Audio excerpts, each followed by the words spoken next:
Hey guys, and welcome back to this channel. In this video, I'll be showing you guys how you can create the super cute opened petticoat jacket on Dress to Impress. This is a new hack.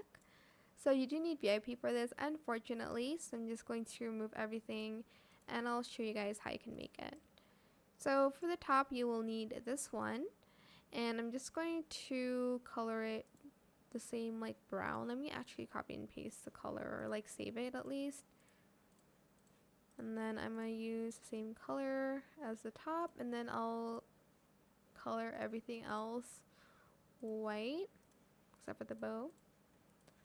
Then you're just going to go in VIP and you will need this top right here, and you're going to toggle it to the second one. And you're just going to color it white to match the rest. I know this part is annoying, but there isn't like a way around that.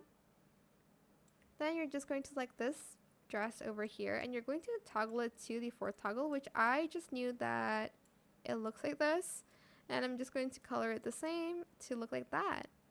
You can like add some stuff to cover this up hopefully, but I mean I'm gonna just leave it like that. But that is it for this video. Super cute. I hope this tutorial was helpful for you guys. Don't forget to like, comment, share, and also subscribe to this channel if you haven't done that already. If you have any more questions about this video, just leave it in the comment section down below. I will try my best to answer them all for you guys. And if you found this video helpful, please click the thanks button as well. That is it. Thank you so much for watching. Bye.